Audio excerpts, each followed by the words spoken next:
Donc, je vais commencer par la question de l'essor économique de la Chine. Donc, deux phénomènes incontestables.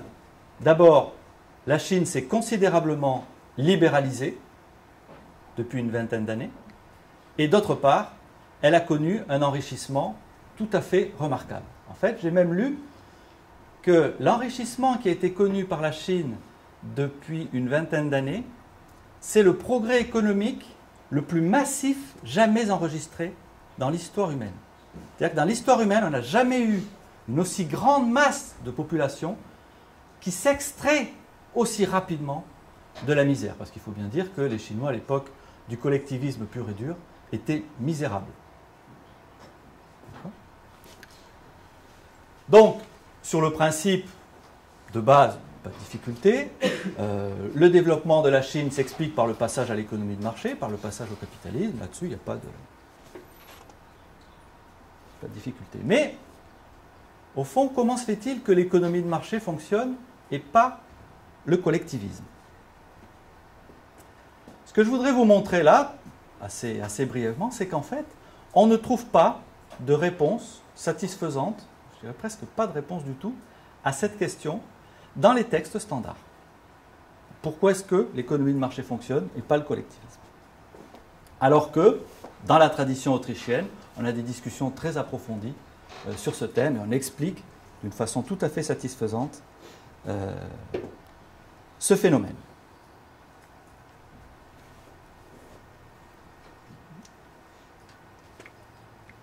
Alors, pour vous montrer cela, je vais utiliser un manuel standard, qui est le manuel de Gregory Mankiw, un économiste de l'université de Harvard, qui est très connu, un macroéconomiste, et donc qui a publié un texte, Principes de l'économie. Première édition doit dater de 97 ou 16, je n'ai pas trouvé exactement la date, peu importe. Et puis il y a eu une série d'éditions supplémentaires, bien entendu. Donc c'est un manuel d'introduction, on peut dire, pour les étudiants qui arrivent à l'université, qui veulent découvrir l'économie.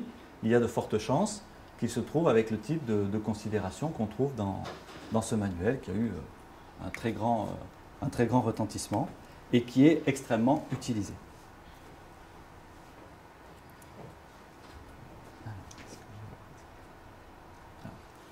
Donc sur la question vraiment fondamentale et essentielle, économie de marché contre collectivisme. Voici ce que nous dit Mankiw. Il y a, je dirais, trois passages assez courts dans son manuel qui est énorme, qui fait plus de 800 pages. Alors, l'un des passages, donc, c'est celui-ci. Les économies constituent des énormes ensembles d'individus engagés dans des activités interdépendantes. Qu'est-ce qui empêche un système aussi décentralisé de sombrer dans le chaos? Et il continue. Qu'est-ce qui coordonne les activités de millions d'individus aux goûts et aux talents divers? Qu'est-ce qui assure que ce qui doit être fait est effectivement réalisé? La réponse tient en un seul mot, les prix. Donc ça, c'est, vous voyez, un passage relativement court qui termine en fait son chapitre, un chapitre qui doit s'appeler « Offre et demande, les forces du marché ». Donc il a un chapitre qui est vers le début du manuel. Et la fin, voilà, donc il présente la loi de l'offre et de la demande, etc. Et à la fin, voilà, il écrit ces phrases, qu'est-ce qui coordonne, qu'est-ce qui assure que ce qui doit être fait est effectivement réalisé? Les prix. Donc ça, c'est un passage qui est intéressant parce qu'il entre en résonance avec l'un des apports de l'école autrichienne, qui est justement celui de Hayek. Donc là, on sent très bien, dans la formulation même qu'il utilise, qu'il a lu, probablement pas tout à fait assimilé, mais en tout cas lu, un article extrêmement célèbre de Hayek, l'utilisation de la connaissance en société, publié en 1945, et repris dans le livre sur l'individualisme et ordre économique. Donc l'un des textes de référence de l'école autrichienne. Cet article de Hayek est très célèbre bien au-delà des frontières de l'école autrichienne. Il y a quelques mois ou un tout petit nombre d'années, les responsables de la grande revue américaine, la plus prestigieuse revue d'économie en fait, où l'article a été publié, c'est l'American Economic Review. Donc les responsables de cette revue ont demandé à des grands économistes actuels de faire une liste des 20 articles les plus importants publiés dans l'American Economic Review depuis qu'elle existe. Et dans cette liste de 20 articles, il y avait l'article de notre cher Hayek, l'utilisation de la connaissance en société. Effectivement, tous les économistes standards ont lu ce texte, et on voit bien dans le passage de Gregory Mankiw qu'il a retenu en quelque sorte la leçon. Hop, pas tout de suite. Alors, donc, ça c'est pas mal.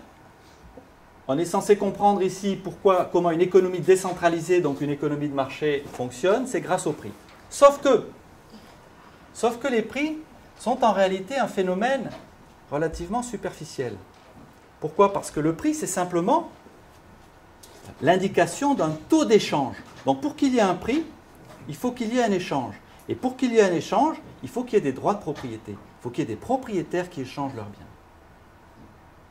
Donc, le phénomène véritablement au cœur de cette question, ce n'est pas le prix, qui reste un phénomène relativement superficiel, et ça c'était déjà bien expliqué par Karl Menger, dès les fondements de l'école autrichienne. Le phénomène véritablement important, c'est la propriété privée et la décentralisation de la propriété privée qui rend possible l'échange, qui fait apparaître à son tour les prix. Ceci nous ramène donc à von Mises, qui nous expliquait en effet que ce qui rend compte du fonctionnement de l'économie de marché, ce sont fondamentalement les droits de propriété privée individuels.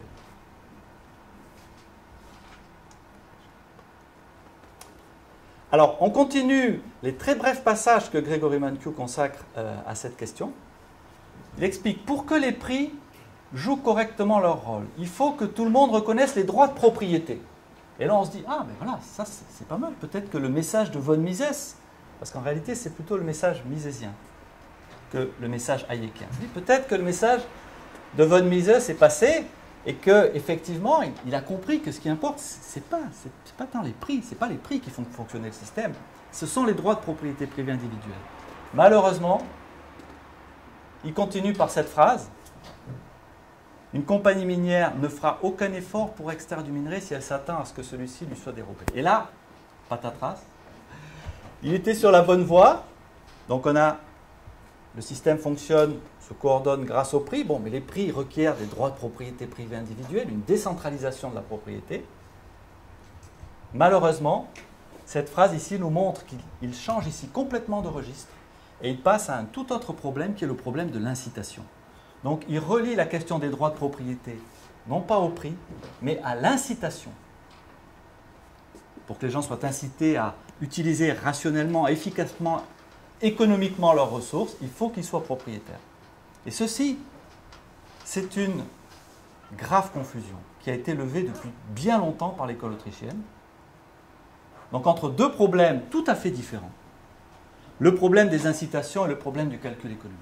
Et ça nous montre que dans l'économie standard, un grand économiste, quelqu'un d'extrêmement intelligent, extrêmement calé, eh bien, il y a des éléments fondamentaux, vraiment fondamentaux de l'analyse économique qui lui échappent complètement. Alors, donc je détaille un tout petit peu ici ce dont il retourne. Le problème des incitations, c'est la critique classique, du socialisme au XIXe siècle. C'est-à-dire qu'au XIXe siècle, la critique du socialisme, par exemple celle qui était faite par John Stuart Mill, consistait à dire si les gens étaient des anges, s'ils étaient parfaitement honnêtes, parfaitement dévoués au bien commun, on pourrait faire fonctionner le socialisme. Personne n'essaierait de tirer un petit peu la couverture à soi, de profiter des efforts des uns et des autres. Donc, effectivement, si les hommes étaient des anges, le socialisme pourrait fonctionner. Malheureusement, ce ne sont pas des anges. Malheureusement, ils ont des intérêts égoïstes. Donc, si on instaure un système de redistribution socialiste, chacun risque de vouloir récupérer une partie du produit sans fournir la contrepartie productive. D'accord ? Donc, le socialisme pose fondamentalement un problème d'incitation.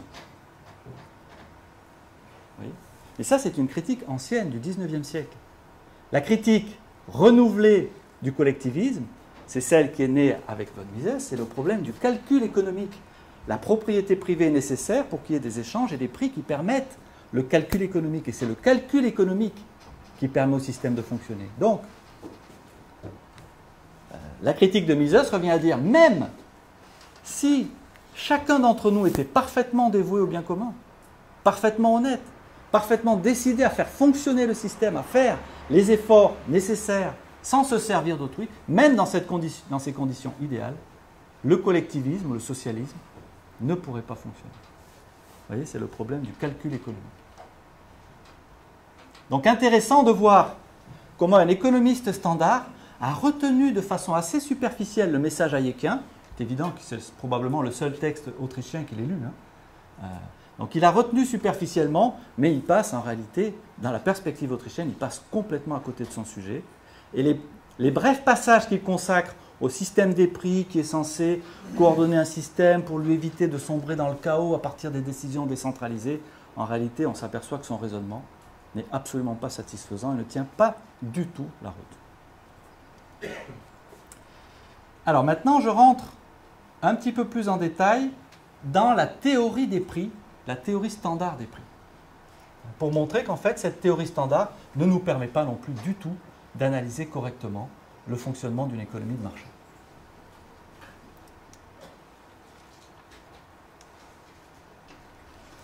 La théorie standard se compose de deux types de modèles, si vous avez fait des études d'économie. Les modèles d'équilibre partiel en théorie des prix et les modèles d'équilibre général. Donc je parlerai tout à l'heure des modèles d'équilibre général. Modèle d'équilibre partiel, il y a donc le fameux modèle de la concurrence pure et parfaite, le modèle de la concurrence monopolistique et le modèle du monopole. Et donc ça, ce sont en fait les trois modèles qui sont présentés dans le manuel de Mankiw. Il ne parle pas des modèles d'équilibre général qui sont des modèles beaucoup plus élaborés qui requièrent une connaissance mathématique, une formalisation mathématique qui va un petit peu au-delà de son sujet. Donc, dans la première partie de son manuel sur la théorie des prix, pendant des centaines de pages, Grégory Mankiw va présenter successivement ces différents modèles de théorie des prix.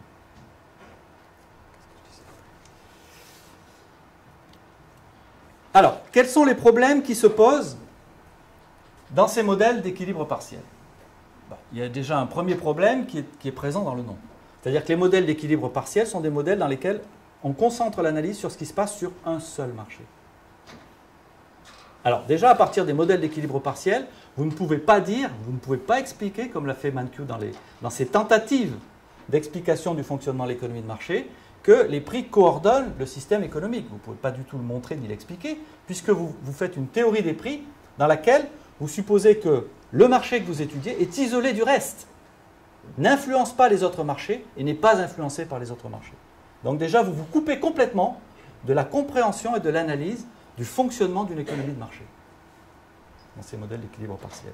Mais vous avez un autre problème qui a été très bien analysé par Hayek dans un article extrêmement intéressant qui s'appelle « The Meaning of Competition ».